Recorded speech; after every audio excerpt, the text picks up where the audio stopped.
Times की प्रस्तुति podcast with Bhagesh में आप सभी दर्शकों का स्वागत है। आज हमारे पॉडकास्ट में उपस्थित है बड़ोदरा मध्यस्थ जेल के superintendent IPS Usha Rana ma'am.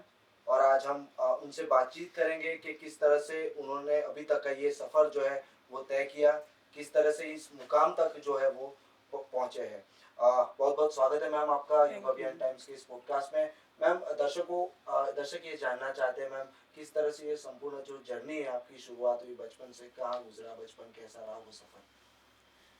बचपन से जैसे एक छोटे से टाउन में हमारा बोर्न ब्रॉटअप हुआ।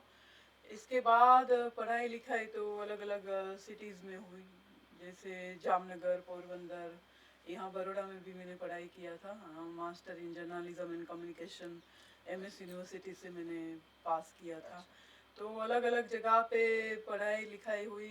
पढ़ने में अच्छा था, मतलब अच्छे रैंक मिलते थे, अच्छा स्कोरिंग रहता था शुरू से लेके कॉलेज तक। तो पत्रकारित्व के पीछे का क्या रीज़न था मैम? पत्रकारित्व आपने शुरुआत की वो उस टाइम पे क्या था भागेश कि दो ऑप्शन थे। एक तो मतलब आफ्टर ग्रेजुएशन आपको कुछ भी मतलब तय करना था कि आगे कहाँ जाना है। तो दो ऑप्शन मेरे पास थे। एक तो ये था कि मास्टर में इसमें करूँ, जैसे ग्रेजुएशन मैंने इंग्लिश लिटरेचर में किया था, तो वो मास्टर डिग्री भी यही मतलब था कि चलो इंग्लिश लिटरेचर में करते हैं। फिर उसी टाइम पे पत्रकारिता मतलब जस्ट सालों से होता है, पर लड़कियां भी आ रही थी इसमें, तो वो भी थोड़ा अट्रैक्ट कर रहा था कि चलो मैं पत्रकारिता करूँ तो एक नया आयाम होगा लाइफ में और कुछ नया एक्सपीरियंस भी होगा। और थोड़ा क्रिएटिविटी का एक फील्ड प्लेटफॉर्म आपको मिल जाएगा, लोगों को मिलने को मिलेगा, अलग अलग व्यूज़ आपको मिलेंगे और बहुत कुछ पत्रकारिता में आप कर सकते हैं। जर्नलिज्म में एज ए जर्नलिस्ट आप मतलब एक्टिव भी रहते हो, क्रिएटिव भी रहते हो, अलग अलग लोगों से मिलना जुलना होता है, तो आपका इंटेलेक्चुअल लेवल भी मतलब इसी हिसाब से एक्सपोजर भी मिलता है इनको। तो इस मतलब विचार से मैंने पत्रकारिता मतलब जर्नलिज्म इसलिए सिलेक्ट किया कि चलिए ये मास्टर इन वो इसमें नहीं करना है इंग्लिश लिटरेचर में, बट इसमें करते हैं। तो उसके बाद एग्जाम से फिर क्या विचार आया? कुछ प्रेरणा स्रोत कोई व्यक्ति था जिसने ये प्रेरणा दी कि चलो कॉम्पिटिटिव एग्जाम देना चाहिए? वो किस तरह से फिर डिसाइड हुआ? वो एक संयोग था। अच्छा। मतलब जैसे पत्रकारिता कर लिया था, फिर बाद में तो ये सोचा था कि थोड़ा रिपोर्टिंग भी करेंगे, और रिपोर्टिंग भी आजमाया था 5-6 महीने। और उसी दौरान घर पे जाना हुआ, तो घर पे मेरा ब्रदर है, वो ये प्रिपरेशन कर रहा था। और उसने मुझे ये सजेस्ट किया कि आप भी ये करो ना, ये मतलब कॉम्पिटिटिव एग्ज़ाम है। इससे पहले मैंने जब मैं एमएस यूनिवर्सिटी में पढ़ाई कर रही थी जर्नलिज्म एंड कम्युनिकेशन की, तो उसी दौरान मैंने यहाँ पे ये आईएएस सेंटर देखा था। ऐसे ही देखा था कि यहाँ पे जो आईएएस बनते हैं, यूपीएससी क्लियर करते हैं, इनका ये मतलब एक गाइडेंस सेंटर है। ऐसा मतलब प्राइमरी थोड़ा मुझे पता था। इसके बाद घर पे गई तो यही बताया गया कि ये कॉम्पिटिटिव एग्ज़ाम है और आप कीजिए, इसका ट्राई कीजिए। तो मैंने तो पहले ना बोल दिया कि मुझे इसमें इंटरेस्ट नहीं है। जनरली इसमें सिलेक्ट होना भी मतलब शायद हो भी सकूँ और ना भी हो, तो मेरा एक जो और ऑप्शन है वो भी चला जाएगा। तो मैंने ना बोला।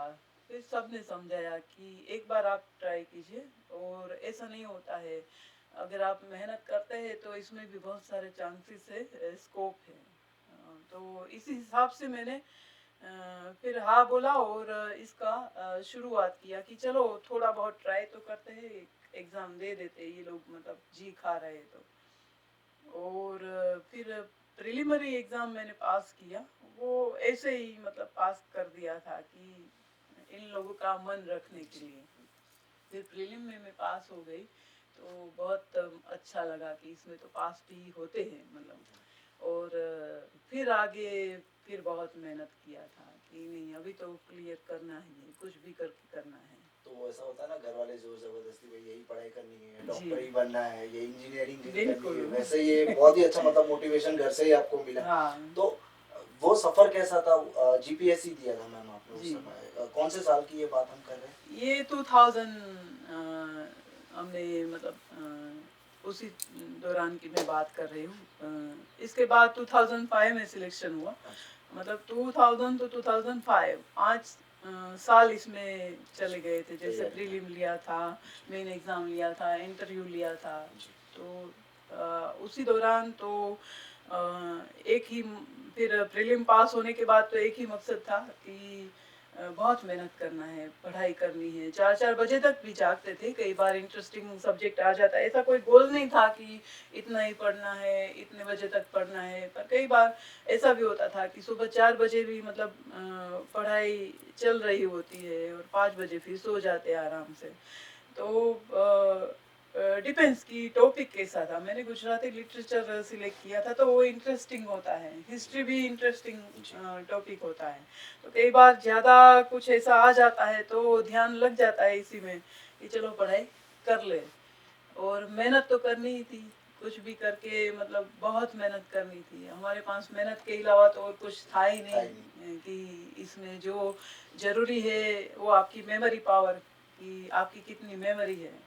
और हर एक जनरल स्टडीज़ में तो कितना हो तो ब्रॉड टॉपिक होता है। जैसे न्यूज़ पढ़ने होते हैं, पूरे पूरे करंट अफेयर वर्ल्ड के, इंडिया के, गुजरात के, लोकल गवर्नमेंट की जो पॉलिसीज़ है इसके बारे में पढ़ना होता है। तो जितना भी मतलब हो पाए इतना कवर करना था, और इसमें मतलब पढ़ाई चलती थी।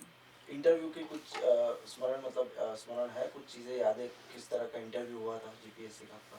इंटरव्यू अच्छा था।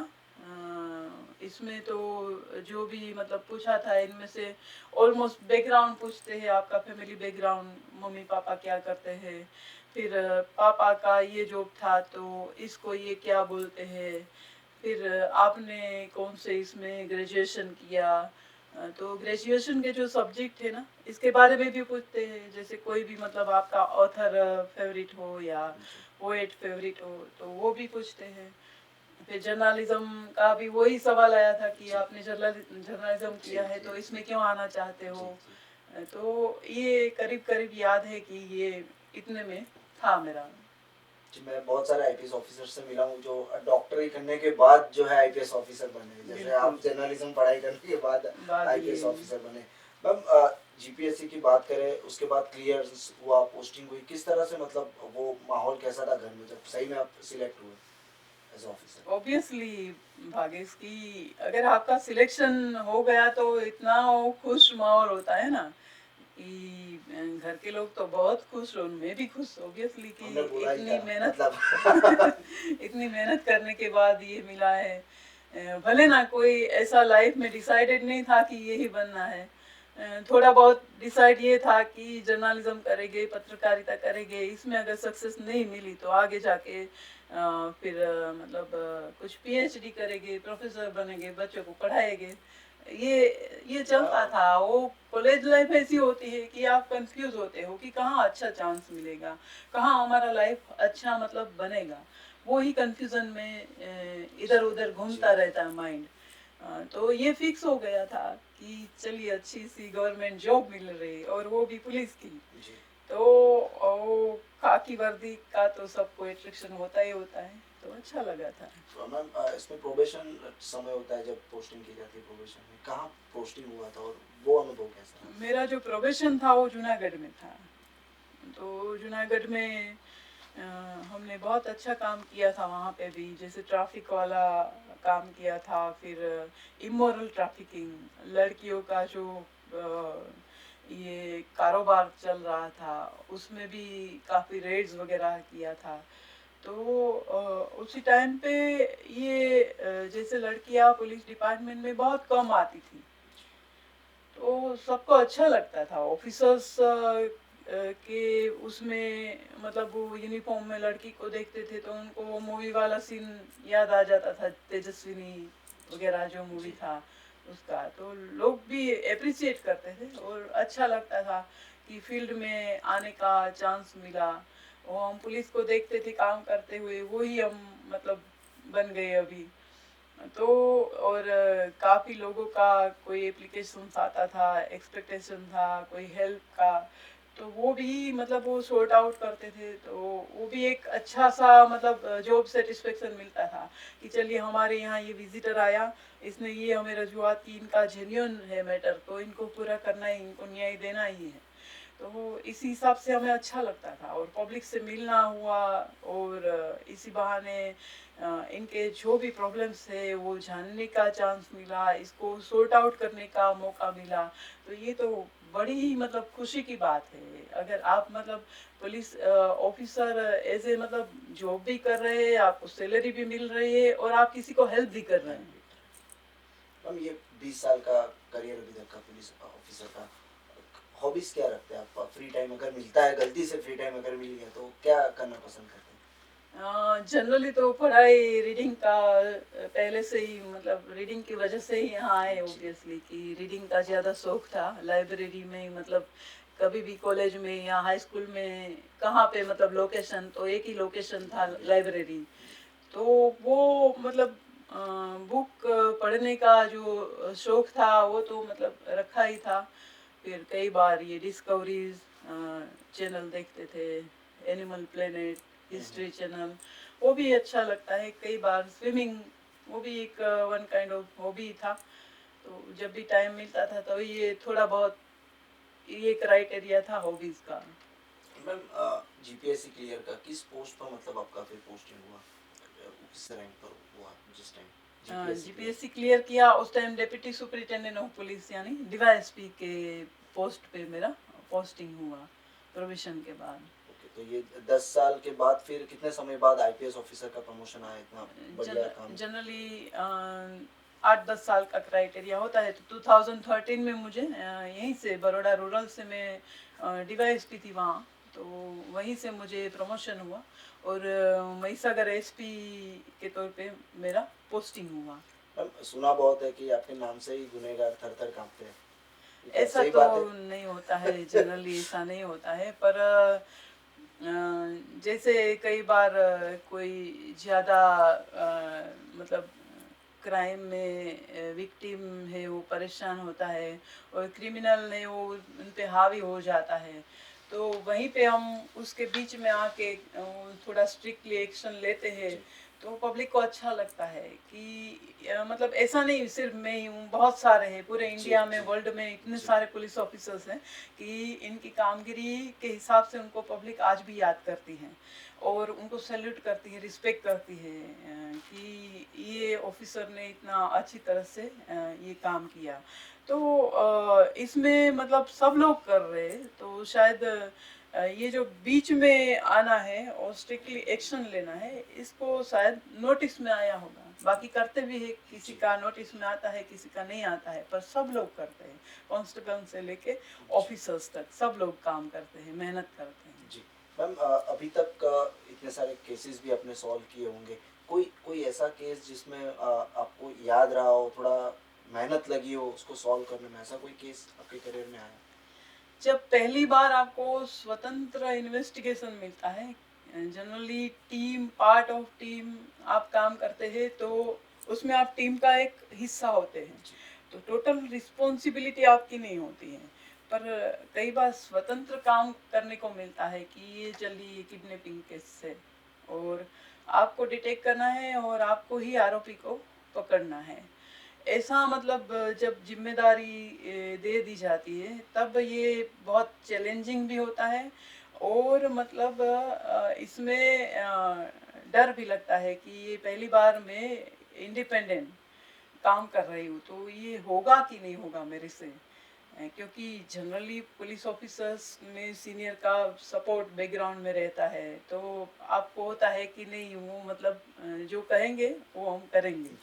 इसमें पहली बार एक ऐसा चांस मिला कि ये इन्वेस्टिगेशन आपको दिया जाता है, इसमें जो किडनैप हुआ है इसका आपको डिटेक्ट करना है और इसको पकड़ना है। और बाकी के जो सीनियर ऑफिसर्स थे वो थोड़े बिजी थे और ये पहला चैलेंज था और बहुत डर लग रहा था। मकर संक्रांति का त्योहार था और मुझे याद है कि मैं उत्तरायण के दिन में एलसीबी ऑफिस में बैठी थी और 3 दिन मैं वहीं पे रही जब तक कि ये पूरा डिटेक्ट नहीं हुआ, आरोपी आइडेंटिफाइड नहीं हुए और जब तक वो जो जिसका किडनैप किया था उसको हमने रेस्क्यू नहीं किया। तो रात को नींद भी नहीं आती थी, मतलब दो दो घंटे थोड़ा मतलब ऐसे रेस्ट ले लिया, जी बाकी कंटिन्यू टेंशन रहता था कि पहले तो ये जो किडनैपर्स ने किडनैप किया है इनको मुक्त कराया जाए, फिर किडनैपर्स को पकड़ा जाए। तो इन सब में जितना मतलब वो टेंशन रहता था कि होगा कि नहीं होगा, पहली बार ये हम इंडिपेंडेंट कर रहे हैं, पहले तो मतलब आसपास में बहुत बैकग्राउंड मिलता जी था, तो वो बड़ी चैलेंज थी मेरे लिए और हम कर पाए और बहुत जल्दी से कर पाए, आइडेंटिफाई भी कर लिया, उनको रेस्क्यू भी कर लिया और सबको पकड़ भी लिया, पूरी गैंग थी, उनको पकड़ भी लिया। तो वो बहुत अच्छा एहसास होता है कि पहला आपका इंडिपेंडेंट इन्वेस्टिगेशन था और पहली बार आप मतलब एक केस में आप पे ही पूरा डिपेंड था कि आप ये कीजिए। तो बहुत अच्छा लगा, बहुत अच्छा लगा कि हमने अपने हिसाब से, इससे क्या होता है कॉन्फिडेंट आपका जी बढ़ जाता है। तो ये बहुत बढ़िया, मैं कभी नहीं भूल पाती इस एक्सपीरियंस को। जी। अभी जो जिम्मेदारी आपकी सेंट्रल जेल की जिम्मेदारी है, रीज़न बड़ा है, छोटा उदेपुर से लेकर 2-3 जिलों का। जो अभी कैदी यहाँ पे आते हैं उनको सुधारने के लिए भी कुछ अब कामगिरी बहुत बढ़िया से चल रही है आपकी ओर से, ऐसा भी पता चला है। ये जनरली क्या होता है कि कैद में आने के बाद कई बार ऐसा भी देखने में आया है कि वही क्रिमिनल मतलब बाहर भी ये क्राइम करते हैं और जेल के अंदर भी गैंग बना के क्राइम करते हैं। अच्छा। तो फर्क क्या है कि आप बाहर है वहां पे भी क्राइम कर रहे हैं और यहाँ आने के बाद भी वही मतलब आप कंटिन्यू कर रहे हैं, तो फिर जेल का क्या मतलब है। तो हमने ये इनको थोड़ा एक अच्छी दिशा मिले, एक अच्छा डायरेक्शन मिले, इनके लिए हम ये नहीं दावा कर रहे हैं कि हम इनको सुधारेंगे, जी हम इसमें इतना मतलब चेंज लेके आएंगे, ऐसा नहीं है। पर इनमें एक नया एक डायरेक्शन मिले, जैसे ये लोग क्रिमिनल एंगल से भी ये गए हैं, फैमिलीज के साथ भी जिए हैं ये लोग, सब कुछ इसने देखा है। शायद एक चीज इनमें अनदेखी थी, वो मेडिटेशन था, कि मेडिटेशन के कांटेक्ट में ये कभी नहीं आए थे, ऑलमोस्ट बहुत कम आए थे शायद। तो मैंने ये बताया कि आप सब कुछ लाइफ का एक्सपीरियंस कर चुके हैं, अच्छा बुरा जो भी है, अभी ये एक एंगल आपसे थोड़ा मतलब नहीं देखा है, आपने नहीं देखा है या आप इसके संपर्क में नहीं आए हैं, तो वो आप करना चाहोगे। तो हाँ बोला इन लोगों ने कि हाँ बिल्कुल मेडिटेशन हम करना चाहेंगे। तो इससे क्या होगा कि अपने साथ बैठेगी थोड़ा, जो अपने साथ जिएगे, अपने आप के साथ थोड़ा संवाद करेंगे कि ये माइंड माइंड जैसी भी कोई चीज़ है, थॉट्स भी आ रहे हैं, थॉट्स के पीछे पीछे एक चलचित्र जैसा, एक सिनेमा जैसा भी चल रहा है, उनको देखेंगे तो क्या है, क्यों है, ये पाप पुण्य क्या है, ये क्राइम क्यों किया जाता है, सब कुछ उनको अपने से ही उनको आंसर मिलेगी, थोड़ा चिंतन मनन करेंगे तो वो रिलैक्स फील करेंगे। जैसे सब लोगों के मन में ऐसा नहीं है, कोई भी इस जगत में हम आत्मज्ञानी को छोड़ के, जो आत्म प्रकाशित है, स्वयं प्रकाशित है या एनलाइटन पर्सन है, इनको छोड़ के इस जगत में सब लोगों को अच्छे भले विचार आते ही, सबको, इसमें कोई भी बचा नहीं है, कोई ऐसा दावा नहीं कर सकता कि मुझे बुरे विचार नहीं आते हैं। किसी को छोटी मात्रा में आते हैं, किसी को बड़ी मात्रा में, पर आते रहते हैं अच्छे भले विचार। तो ये मतलब जो थॉट प्रोसेस है, इससे देखना इनको, उसको जानना और अपने आप में अपने साथ बैठना, ये एक नया एंगल था। और सब लोग आज भी वो मेडिटेशन रोज कर रहे हैं, 45 मिनट्स का सुबह मॉर्निंग में स्टार्ट किया जाता है और सब लोग ध्यान करते हैं, बैठते हैं, अपना अपने आप में अपने साथ बैठते हैं। बाकी तो पूरा दिन एक्टिविटीज़ बहुत होती है जेल में। आपको पता है कि यहाँ पे सफारी कंपनी है, तो इनका वो जी। बैग तैयार होता है। दूसरा फर्नीचर का भी बहुत बढ़िया सा काम यहाँ पे कर रहा है। फिर जैसे बुनाई का यहाँ पे जी। काम चल रहा है। फिर जेल का भजिया हाउस है, तो वो भी काफ़ी पॉपुलर है। और बहुत सारे प्रेस हैं। जी। सबसे बढ़िया कामगिरी प्रेस की है। जेल का एक पेट्रोल पंप है, जी। जेल की एक गौशाला है।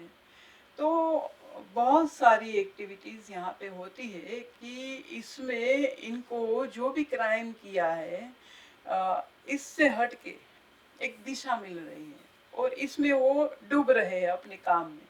तो वो भूल जाते हैं या इनको रियलाइज होता है कि हमने जो किया है वो अच्छा नहीं किया है या हमसे ये हो गया है, कम से कम उनको रियलाइज होता रियलाइज है।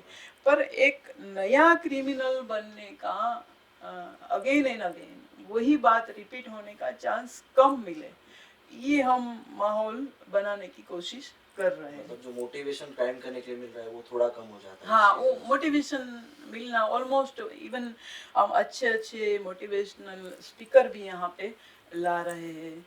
कोई अच्छा मतलब किसी में कुछ पढ़ा है, जैसे यहाँ पे एक टीचर है तो वो सबको लिटरेसी वाला क्लास भी ले रहे हैं कि सब साक्षर बने, जी। पढ़ाई लिखाई करे। किसी को अगर 10th या 12th का एग्ज़ाम देना है तो उनको वहाँ मौका मिलता है। लाइब्रेरी है, ऑडियो लाइब्रेरी भी है कि जी। जहाँ पे वो कुछ किताब पढ़नी है या कुछ भी मतलब सुनना है ऑडियो लाइब्रेरी जी। में, तो वो मतलब सुन सकते हैं। लाइब्रेरी में से किताब ला के पढ़ सकते हैं और पढ़ते भी हैं। जैसे मुझे एक जो हमारा जेल विजिट होता है आउटर और इनर राउंड जिनको बोलते हैं, तो इसमें एक जो कैदी थे उसने मुझे एक युक्तेश्वर जी की एक किताब, मुझे उनकी उनके बारे में जानकारी वाली एक किताब मुझे बताई। एक ने और मेडिटेशन के बारे में एक किताब मुझे बताया कि मैडम मैं ये पढ़ रहा हूँ। बहुत यंग बच्चा था वो, और इतनी छोटी सी एज में ये लोग इतना मतलब स्पिरिचुअल लाइफ में थोड़ा आकर्षित होते हैं, अट्रैक्ट होते हैं। तो ये बड़ा ही अजीब सा लग रहा था कि इनको इसमें भी इंटरेस्ट है, इनका ये भी एंगल है लाइफ का। वो क्रिमिनल एंगल अलग है। शायद उसने ऑलमोस्ट मतलब वो टर्न हो रहे, जी। ट्रांसफॉर्म हो रहे, इसकी ओर मतलब जा रहे हैं। तो अच्छा लगता है। तो किसी को ऐसा ना हो कि वो रिपीट रिपीट क्राइम करें, अपने साथ जिएंगे तो उनको थोड़ा से वो रियलाइज होगा कि हमने क्या किया है, हम आगे क्या नहीं कर सकते हैं और हम आगे अच्छा भी क्या कर सकते हैं। तो ये एक मुझे था कि सबको ये ध्यान नाम का एक नया जो एंगल है उसमें थोड़ा इनको बताया जाए कि ये ध्यान भी आप कर सकते हैं, एक आप अच्छे साधक भी बन सकते हैं, जी। अपने आप में भी जी सकते हैं। और अगर अच्छे भाग्य हो गए तो इससे भी आगे की यात्रा शुरू कर सकते हैं। महर्षि अरविंद थे, आपको पता है, वो जेल में जाने के बाद भी जाने के बाद ही इनका ट्रांसफॉर्मेशन हुआ जी। पूरा। और मतलब महर्षि अरविंदो के नाम से वो जाने जाते हैं, एक अच्छे स्पिरिचुअल गुरु थे वो। तो जेल जेल में क्या है भागेश, एक आपको एकांत मिलता है, शांत एकांत मिलता है। जैसे फैमिलीज में रहते हैं तो वाइफ, पेरेंट्स, बच्चे, सबकी डिमांड होती है, इनके लिए कमाना होता है, इनकी पूरी डिमांड पूरी करनी होती है कि हमें ये चाहिए वो चाहिए, ये लड़का पढ़ रहा है इनकी फीस भरनी है, ये करना है। और दूसरा मतलब व्यावहारिक, इनका पारिवारिक सब कुछ उनको संभालना होता जी। है। यहाँ जेल में इनको एक तो शांत एकांत मिलता है, कोई जिम्मेदारी नहीं, 3 टाइम का अच्छा सा खाना इनको मिलता है। फिर अपने आप में ये अपने साथ टाइम पास करे, इतना मौका मिलता है। यहाँ पे कोई इनको इतना ज़्यादा आकर्षण नहीं होता है कि मूवी देखने जाए या वो जी। देखने जी। जाए। तो वो एक जो एंटरटेनमेंट का स्कोप है ना, ये ऑलमोस्ट इनके लिए बंद हो जाता है। लिमिटेड जी। हो चुका होता है। तो एक जैसे कोई शांत एकांत में कोई सन्यासी जैसे साधना करते हैं ना, इससे थोड़ा थोड़ा हिस्सा इनको ये माहौल मिलता है। माइंड का सेटअप अलग हो ये अलग बात है, पर इसको बैकग्राउंड है वो शांत एकांत वाला मिल जाता है कि जहाँ दुनिया की कोई भाग दौड़ नहीं है, कहीं पे कोई जिम्मेदारी या कोई टेंशन इतना नहीं है, और 3 टाइम का आपको खाने का मिल जाता है, ज़्यादा कोई तनाव वाली लाइफ यहाँ पे नहीं होती है। तो ये एक अच्छा सा, जैसे बाहर सोशल मीडिया में जो सब इन्वॉल्व है, मोबाइल में जो जी डूबे हुए हैं, उससे यहाँ पे मुक्ति मिल जाती है। जी तो ये एक अच्छा सा बैकग्राउंड इनको मिला है। और आज भी ऐसे थोड़े बहुत ऐसे लोग हैं कि जो साधक जिनको हम कह सकते हैं, इनको ये 3 बजे जाग के मेडिटेशन करते हैं, और ये मतलब उनको पछतावा भी है, इनको कॉन्शियस बाइट भी होता है जो किया है उसका भी, और अलग दिशा में इनका मोड़ थोड़ा टर्न भी हुआ है, शायद टर्निंग पॉइंट मतलब मिला है। मैम, एज आईपीएस ऑफिसर क्या मैसेज देना चाहेंगे उस युवा पीढ़ी के लिए जो आगे भी अपने एजुकेशन करियर में भी आगे बढ़ रही है, और जो अगर प्रयत्न करना चाहते हैं जीपीएससी और यूपीएससी के लिए, उनके लिए क्या मैसेज देना चाहेंगे? जीपीएससी यूपीएससी जनरली भागेश, हमारा एक मेंटालिटी ये होता है कि अगर हम टैलेंटेड है, 10th में अच्छे मार्क्स मिले हैं या अच्छा स्कोर मिला, 12th में अच्छा स्कोर मिला है, तो या तो इंजीनियर बनना है या डॉक्टर बनना है, यही होता है जनरली। और दूसरा एक एंगल ये होता है कि टीचर बन जाए, जल्दी से जॉब भी मिल जाएगी, बच्चों को पढ़ाना, शांति से आराम से लाइफ गुजर जाएगी, ज़्यादा झंझट में नहीं पड़ना है। पर आजकल एक अच्छा ट्रेंड भी आया है, और सबको अट्रैक्शन भी है, बच्चों को जो कॉलेज में अभी ग्रेजुएशन जो कर रहे हैं उनको, कि कॉम्पिटिटिव एग्ज़ाम देनी है।